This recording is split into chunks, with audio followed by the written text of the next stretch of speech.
তকি দুইটা থাকলে ফায়দা হয়। আমি বলা কিতা কয় সিন্নি 2 চান্দা লওয়া যায়। আমি বলা কিলা আর কয় বলে উফরিয়া বই নেন আর আটুর তকি এগু তৈ দিলার আন্দাই কইল ও আমার উড়ো হুয়ো ঘুরে দেখছেন তাই লাগে আন্দার সিন্নি বেঠা হেসে আমি পরীক্ষা করে দেখলাম হাসাও কোনো আনো আন্দার থাকলে তকি এগু না আটুর তৈ জানি দেখা যায় হাসাও অনো পুরো দেখা যায় বাচ্চা এগু বুঝা যায় আর এখন রয়েছে সিন্নি বাটিতরা হে কার চাইতো দে আরো চান্দা ইকে ভাই হুজুর আমিও তকি দিয়ে 2 চান্দা লইতাম পারি বুধ ভাইতরা এর লাগি রে ভাই তকি দুগু লগে রাখি হামো লাগে সময় বিষয়টা যার কারণে বিশেষ করিয়া হইয়ার আর এমনি তকি 2টা দিয়া বেঠা লইছে গতিকে আমরা ইলা করতাম না আমরা ইলা না সিন্ধি শিরনি এক চান্দা সবর করি লক্ষ্যা মনোখান থাকতো বলে আমি শিরনি পাইছি আরেক বাইয়ে পায় না তে আফসুস থাকতো আইস ডবল লইলাম আরেক বাইয়ে শিরনি পাইতো নাই মনে একটা দুঃখ আইব না পঞ্চায়েত দুঃখ আইব এর লাগি শিরনি ফাজি লইলে বেজান দিবা কমিটির মানছে হয় আর সব বইবা ইনশাল্লাহ আখের মোনাজাত করিয়া আপনারা সব যাইবা যাও। আমি এখন হাদিস শরীফ ধরছি যে রাসূলুল্লাহ ফরমাইছে ইয়াকুলু ইন্না মিন আশরাতিস সাআতি আন ইয়ারফা'আল ইলম, এমন এক সময় আসবো ভবিষ্যতে কিয়ামতের আগে আস্তে আস্তে মানুষের কাছ থেকে ইলম উঠি যাইব, ইলম বিদায় লই যাব জমিন দেখিয়া হাসাও ইলম উঠি যার কি আগর তুলনায়। আগে আগে বড় বড় উলামায়ে কেরামরা অসংখ্য তাফসীর লেখছেন, বড় বড় উলামায়ে কেরাম হলে কিতাবাদিগুলা লেখছেন, এখন দিনে দিনে কমি যার। আর আলিম আনার দিকে সময় আমরা মাঝে মধ্যে বেশিরভাগ ভয় করি, কারণটা কিতা বলে আমার ছেলে দিমু খাইব কিলা তা চিন্তা ধারণা করি। বাবা ইকান দিলের মধ্যে আনন্দ না জানি আমার ছেলে মাদ্রাসাত দিমু হাফিজ হইব আলিম হইব খাইব কিলা রিজাকর মালিক হই লাগি আল্লাহ। এর কারণে ইকান নিয়তর মধ্যে দিলের মধ্যে রাখুন না জানি, দিল যদি আসি যায় মনে করবা শয়তানে ওয়াসওয়াস দিলাম। আপনার ছেলেরে আপনি খেয়াল করিয়া লক্ষ্য করিয়া উপযুক্ত আলিম বানাইন, আপনার ছেলেরে উপযুক্ত হাফিজ বানাইন। হাফিজ আগইয়া আটিব খরইয়া টেকা আটিব কোনো অসুবিধা নাই, আলিম আগইয়া চলবা খরইয়া পয়সা দৌড়াইব কোনো চিন্তা নাই। আল্লাহর কাম করলে দিনের কাম করলে আল্লাহ জমিনের মধ্যে কোনো মানুষের উপবাস রাখে না। যার কারণে আলিম বানাক, আলিম বানাই খাইব কিলো ইকান চিন্তা নাই, আলিম বানাইন হাফিজ বানাইন। ইলিমর দরকার আছে, ইলে এক সময় আইব মানুষে মাসলা জিকাইতো আলিম পাইতো না, ইলে এক সময় আইয়া পড়ে। এর লাগি দয়া করিয়া বাবা আমরার দেশের মধ্যে আলিম হল আমরা বিদায় করিয়া প্রায় মাদ্রাসার থাকি দেখুন জানি 20 জন 25 জন 40 জন 60 জন 64 জন আলিম হল পারি বইয়া বারোয়। পরে আলিম হল পাওয়া যায় না, মাদ্রাসার লাগিয়া মসজিদর লাগি পাওয়া যায় না। কারণটা কি বলে মসজিদের বেতন আমরা বাড়াই না, মাদ্রাসার মধ্যে বেতন দিত আমরা জবর হয়, মসজিদেও দেই না 10 জনই মসজিদ আর মাদ্রাসার তো কিলা দিতা। এর কারণে উপযুক্ত আলিম রাখতাম পারি আর না, আলিম হল দেশ ছাড়িয়া বিদেশ খালি যাইত্রা, মিডিল ইস্ট যাইত্রা, মহারাষ্ট্র যাইত্রা, বেঙ্গালুর চেন্নাই যাইত্রা গিয়া বিভিন্ন কোম্পানির ডিউটি করডা। এটা কিন্তু শরম নাই, আলিমানা সুরত থাকা অবস্থা কোনো আলিমে যদি ব্যবসা করেন হক হালাল হিসাবে এটা তিজারত করে এক নবীর এক সুন্নত জায়েজ আছে। আমরা খেওরের ধারণা আলিম সাহেব হইছেন তাই দোকান দি থাকি এনরে আর দাওয়াত দিও না, এবার দাল লাগাই না, আমরা ওলা মনে করি আলিম সাহেব হইছেন তাই গাড়ি চালাই থাকি, ওটা হই না রে। সব জিনিস জানিয়া রাখতাম ভাই মুসলমান, আলিম সাহেবের গাড়ি চালানি শিক্ষক, বাইক চালানিও শিখিয়া রাখতা প্রয়োজন, অলরাউন্ডার থাকতা সব মানুষ সব কিছু জানা থাকতো আপনার আমার। ভাই মুসলমান আলিম হল আমরা দেশ থাকি তাড়াইয়ার একমাত্র আমরার বিশেষ দুর্বলতার কারণে নবীজি ফরমাইছেন আইয়ার ফাআল ইলম, ইলম জমিন থাকি উঠি যাইব। 2 নম্বরে নবীজি ফরমান ওয়াকসুরাল জাহলু, জাহিলি কাম জমিনের মধ্যে বাড়িব। জাহিলি কাম জমিনের মধ্যে বাড়িব মানে কিতাব খেব আছে জানে না, তার এই মাসলা ব্যাপারে এই ব্যক্তির বিলকুল অবগত নাই, সে মাসলা দেওয়া আরম্ভ করব, জ্ঞানী ব্যক্তি এগুলোর টেগুল দেওয়া আরম্ভ করব। মসজিদের ইমাম সাহেবরে কইব আপনার থাকি বেশি আমার মাসলা জানা আছে। এইভাবে মানুষের জিন্দগির মধ্যে তার ধারণা থাকবো সে সব থাকি বেশি জানে, আউরি ফতোয়া দিব, আউরি মাসলা দিব। আমরার দেশের মধ্যে আউরি কিছু মাসলা দেওয়া আরম্ভ হয়ে গেছে গিয়া। মাসলা দিন কিতা জানেননি প্রায় বাড়িন তো দেখুন জানি ফাঁক গড়র চুলা বানাইতে সময় ফোন করন জিজ্ঞাসা করন লাগাবাড়ি এই নিয়ে কইবা উত্তর দি চুলা দিলেইছো নি বলে হয় ও মরি যেটা সারা উত্তর দি ডাল বুঝাইছো আরে মনে কই বাবা দোকলে দি চুলা দিছো নি বলে হয় বলে ও মরি যেটা খালি তো সাগর আমরার লাগে ইটা মানা নাই। ইটা অন্য ধর্মের মানুষ যারা আছে এরা কিন্তু এগুলা খুব বেশি গুরুত্ব দেয়। আপনি জানতে চাইবা জানেন না আপনি সনাতন ধর্মের কোনো বাইরের কাছ গিয়া বলে বাইরে তোমার ধর্মের মধ্যে দেখলাম উত্তর দক্ষিণে বড় বেশি আপনারা প্রাধান্য দেন, কারণটা কি দাম? তারা উত্তর দিকে অনেক কিচ্ছু করে না, দেবতার ঘর থাকে উত্তর দিকে, দক্ষিণ দিকে ফসরা ভালো তারা বানায় না, পূর্ব পশ্চিমে তারা গুরুত্ব দেয়। আর আমরা কিবলা হইল কোন দিক বলে পশ্চিম দিক, আমরা প্রত্যেকের কিবলা হইল গিয়া কাবা। উত্তর দিক চুলা বানাই, দক্ষিণ দিক বানাই, পশ্চিম দিকে বানাই, কোনো মানা নাই। পূর্ব দিকে বানাইলে এক জিনিস, কিবলারে আপনি ফিস দিলা, ও একটা বেআদবি হইল, আর কিচ্ছু নাই। সেও বানাই দিলেও কোনো অসুবিধা নাই। ইতো মানুষে এই ধরনের ফতোয়া, এই ধরনের মাসলা মানুষে দুনিয়ার জমিনে আরম্ভ করবা। নতুন নতুন যেগুলা কোনো দলাইল নাই, কোনো কিতাবাদিত না, ওটা মানুষে আরম্ভ করবা। এটা হইল জাহিলিয়তর যুগ আইজিব। তারপরে বলে কি নবীজে ফরমাইছেন, দিনে দিনে মানুষ কাপড় পরিধান করতে গিয়া ডিজাইন করতে করতে মানুষ লেঙ্গা হালতে চলা আরম্ভ করে দিব। আগর তুলনায় দেখুন জানি কাপড় খুব বেশ মানুষে দামি দামি কাপড় ব্যবহার করডা, শুকরিয়া আল্লাহর দরবার। তবে ইলা কাপড় কিছু আছে যেটা কাপড়ের কারণে মানুষ লেঙ্গা দেখা যায়। এটা নবীজি আজকে ১,৫০০ বছর আগে ঘোষণা দিয়া গেছেন। ১,৫০০ বছর আগে ঘোষণা দিয়া গেছেন নবীজি, বলে যে জাহিলি কাম জমিনে বাড়িব। আরেকটা মেসেজ আইছে আমরার কাছে, কোন সন্তান বুঝিন মারা গেলে মায় আসর আর মাগরিবর মাঝখানো খাইতা না। শুনলানি আপনারা? নতুন ইগু বার হয়েছে, আপনারা আইব আস্তে আস্তে কুটুম বাড়ি শুয়ে শুয়ে আইব, বুঝাইছে? আসর আর মাগরিবর মাঝখানো বুঝিন মায়ে খাইতা না, বুঝিন রোজা আচ্ছা কানি ১ ঘন্টা আরেক রোজা আছে। ইলো ইলো তো ফরতে দিন নহলে গুড়া খালা মানে ১ ঘন্টা। আসর আর মাগরিবর মাঝখানো অনাহার টাকা, ইটা আমাদের ইসলাম ধর্মে নিষিদ্ধ, জায়জ নাই।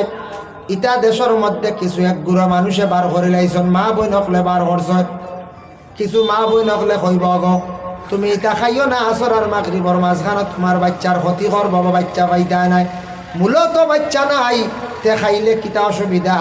আর এক গুড়া কইবা মা বাবায় আকিকার গুস্ত খাইতা না, এটা হইল গিয়া ভুল ধারণা। মা বাবায় আকিকার গুস্ত খাইতা, প্রতিবেশীরে দাওয়াত করিয়া খাওয়াইতা, আর আগে খাইতা, এটা হইল গিয়া হুকুম। এখন মা বাপরে আকিকার গুস্ত খাইতে দিতরা না, তো জাহিলি খাম। জাহিল খারে কইছে জানে না, মনোকর্ম বেশি জানে, হালেকে কিচ্ছু জানে না। জাহিল কইতে এমন গালি নাই, জাহিলুন শব্দের অর্থ অজ্ঞ, বিলকুল সে জানে না, জ্ঞান নাই, কিন্তু বুঝবো সে সারার থেকে জ্ঞানী। ভাই মুসলমান, এর লাগি রাসূলুল্লাহ সাল্লাল্লাহু আলাইহি ওয়াসাল্লামে ফরমান ওয়া ইয়াকসুরাল জাহলু, আবার নবীজি ফরমান ওয়া ইয়াকসুরাজ জিনা। জিনা খুব বেশি জমিনের মধ্যে বাড়িব। আমাদের গ্রাম অঞ্চলে, আমাদের এলাকায় বিশেষ করিয়া এগুলা কম দেখা যায়, প্রকাশ্য তেমন নাই, কিন্তু বড় বড় শহর অঞ্চলের মধ্যে জিনার প্রভাব খুব বেশি। দেহ ব্যবসায়ী অসংখ্য মহিলা হলাসন, যারা দেহ ব্যবসা করন, পুরুষদের কাছ থেকে টাকা নেন, সমস্ত রাত্রি যাপন করন। জানিয়া রাখবা যুব সমাজ ভাইয়ার, আল্লাহকে আসতে এই ধরনের গুনাহ থাকি বাঁচার চেষ্টা করবা। জিনা, জিনা খুব বেশি বাড়িব। ডাক্তাররা তারা গবেষণা করে বাহির করছে যে আমরার দেশে একটা নতুন একটা রোগ বাহির হয়েছে, নতুন নয় বাক্কা হুরানা, এই রোগটা নির্মূল হয় না, এটা নিঃশেষ নাই, যেটা হইল গিয়া এইডস রোগ, এইডস রোগ। তারা এটা বিশেষ করিয়া গবেষণা করে পাইছে বলে কিলাম, কিছু মহিলা আসুন দেহ ব্যবসায়ী, এই মহিলার কাছে বারবার পুরুষরা গিয়া মিলিত হয়। এই মহিলার কাছে বারবার মিলিত হওয়ার কারণে মহিলা নোংরা হয়ে যায়, গিয়ে একটা জার্ম জীবাণু পয়দা হয়ে যায়। বালক কোনো পুরুষকে এই ধরনের মহিলার সঙ্গে যদি মিলে, এই রোগে আক্রান্তিত হয়ে বসে, যার কারণে দয়া করিয়া দেহ ব্যবসায়ী মহিলাগুলোর খবর পাইবা, টাউন শহর বড় বড় সিটির দেখবা খবর পাইবা, আল্লাহ কে ওয়াস্তে ইতার থেকে বিরত থাকবা। নবী যে ফরমাইছেন কিয়ামতের আগ মুহূর্তে এই বেমারটা বেশি দেখা দিব, ওয়াকসুরা জিনা, জিনা বেমারটা খুব বেশি দেখা দিব। নবীজির কাছে একদিন এক মহিলা গিয়া কয়, ইয়া রাসূলুল্লাহ, আমি গুনাহ করে লইছি জিনা, আমার গুনাহটা কিলা মাফ হইতো, আপনি কইয়া দেন। নবীজি মুখ ঘুরাইলি, ওলা 3 বার মুখ ঘুরাইছেন। এই মহিলার কথা শুনিয়া মুখ দেখতে চাইত্রা না। 4th নম্বর রাসূলুল্লাহ কইলাম, আগো তুমি যে জিনা করছো তোমার সাক্ষী কিতা, খালি মুখ দিত কইত্রায়। বলে, ইয়া রাসূলুল্লাহ, আমার প্রমাণ হইল পেটে বাচ্চা। নবীজি কইলা, ঠিক আছে, তোমার শরীয়তর বিচার হইব, হজ জারি হইব, তুমি এখন বাড়িতে যাও, সন্তান জন্মগ্রহণ করার পরে তোমার হজ জারি হইব, সন্তান জন্মর পরে তুমি আসিও। সেই মহিলাটা তখন বাড়ির মধ্যে গেছে, দিন পূর্ণ হলো, সন্তানটা কুলে নিয়ে আল্লাহ রসুলের খেদমতে আসিয়া কয়, ইয়া রাসূলুল্লাহ, বিচার খান্তা করিলাম, আমি দুজকের আগুন থেকে কিলা মুক্তি পাইতাম, আপনি কম। নবীজি ফরমান, না না, তোমার সন্তানকে তুমি লইয়া যাও, পূর্ণ 2 বছর পর্যন্ত সন্তানের দুধ পান করা, ওইটা তোমার উপরে হোক। আমরার দেশে একটা ফ্যাশন আরম্ভ হয়েছে বাবা, কিছু কিছু মহিলা হলে ফিটনেস জাগাত রাখার লাগিয়া সন্তান অগলোর দুধ বন্ধ করিলাইন। 1.5 মাস 2 মাস 3 মাস খাবানির পরে ডাক্তারের পরামর্শ নিয়া বাচ্চান্তরে ফিডার খাওয়াইতরাম, বাজারি দুধ খাওয়াইতরাম। ইলা চলের মাঝে মধ্যে শহর অঞ্চলে একটু বেশি, কিন্তু বাচ্চার হক আদায় করতা না। আল্লাহ রসুল ফরমায়, যে মায় তার সন্তানের হক আদায় করতা না, দুধ খাওয়াইতা না, জানিয়া রাখো বাপ, দুধ না খাওয়াইলে কি হইব বলে, সন্তানটা দুধ খাওয়াইলে ফায়দা হয়, হার্ট মজবুত হয়, ব্রেন ভালো হয়। এই সন্তানটার মায়ের দুধের মধ্যে ভিটামিন সব থাকি বেশি, আর লাগি ভিটামিনের অভাব থাকে না। আর যদি মায়ের সন্তানের দুধ খাওয়াই না, মায়া মহাব্বত উঠি যাইব গিয়া বড় হওয়ার ঘরে, মূলত সন্তানের হক আদায় করছেন না। গতিকে আজকে দেখো এই সন্তান বড় হওয়ার পরে মারে ভুলি যাইব, বাবারে বলবো, কারণ ছোট থাকতে তো হক রে আদায় করছেন না। এর জন্য আমেরিকার, ইউরোপ কান্ট্রি যায়, অনেক মহিলারা সন্তান জন্মগ্রহণ করার পরে দুধ খাওয়াইন না, তারা ফিডার খাওয়াইয়া বড় করে। এর কারণে দেখবা তারার সন্তান হল বড় হওয়ার পরে মা বাবা চিনে না, সব মা বাবা ছাড়িয়া তারা আলাদা গিয়া বিবাহ করিয়া ঘর বানাইয়া থাকে বেশিরভাগ।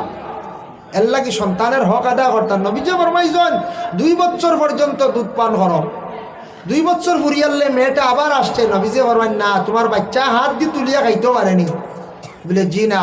বলে, আরো কয়দিন রাখো, আরো 6 মাস মহিলা রাখছেন, এরপরে বাচ্চা হাত দিয়ে তুলিয়া খাওয়া শিখছে। ও নবীজি হজ জারি করছেন, রজম ফাত্তর মারিয়া দুনিয়ার জমিন থেকে বিদায় করা। রজম আমরার দেশ হয় না, গণতন্ত্র দেশ, শরীয়তের হুকুম আছে, কানুন আছে। রজম মারলে, ফাত্তর মারিয়া মানুষের মারলে আমরা সব হত্যাকারী হিসাবে আমরা সব কৌটোর বারিন্দা যাইতে লাগবো না। আমরা এক আছে দুর্রা, হ্যাঁ, ডান্ডা কুড়া দেন। 2 নম্বর তৌবাও বা করাই একটা লাইনে, কারণ এই দেশে তো আমরা এটা সব শরীয়তের হুকুম জারি করতাম পারি না।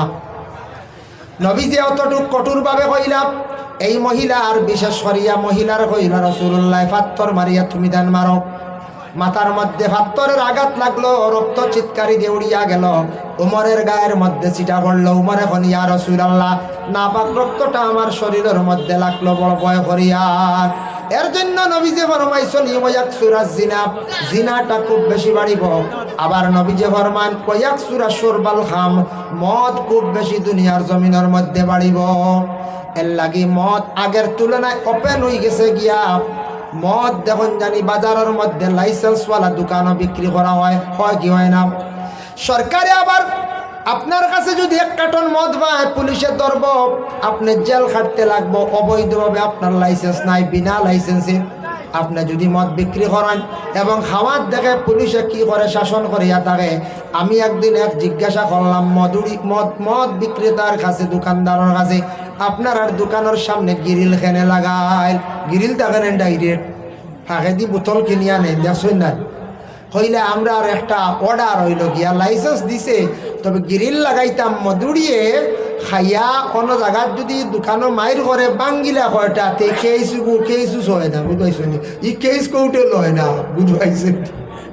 ওই কত জঘন্যতম ইগি হলো বোতল বাঙ্গিলা যদি গিরির কতখান বাঙ্গিলা হয় গু বাঙ্গিলা ইগুর কেইসু পুলিশে লয় না ও বুঝে খিজাত খারবার এর অর্থ লিগু পাগল থেকে আরো রাত পাগল না পঞ্চায়েত যার কেস কোর্টে লয় না বলে মদ খাওয়ার যে দোকানও বাইর করছেন বলে হয় ই কেস ইগু বুঝিন পেন্ডিং হয় না ইগু এমন গুরুত্ব থাকে না ইগু মধুরি তোমার দোকানও গেছে বাইর করছে ইগুর ব্যাপারে ইগু তা করবো বহুত হাইত রানি ও তাকে আমরা গিরিল লাগে একটা জিনিস জানলাম জিজ্ঞাসা করিয়া সোনার দোকানও গিরিল থাকলে আমার যে খোলা থাকে নাই কিন্তু মদর দোকানও টোটাল বন্ধ দেখুন জানি ও হাঁকে দিয়ে আনা লাগে বহুত পাইতেন মদ সোনার থেকে দাম বেশি হয়েছি বলি জি না তে অত সেফ কি তার লাগে বলে মধুরে খাই যদি বাতাত বাড়ি মারি দিয়ে শুনি শেষ খাওয়া খারবার শেষ এ খেয়েছে খারি করে না বুঝতে পারছেন যার জন্য আল্লাহর বন্দেগান আমি জিজ্ঞাসা করলাম একদিন পুলিশ যে একজন আসলে পিএসআই এসআই বিভিন্ন ডিপার্টমেন্টও চাকরি হড্ডা হইলাম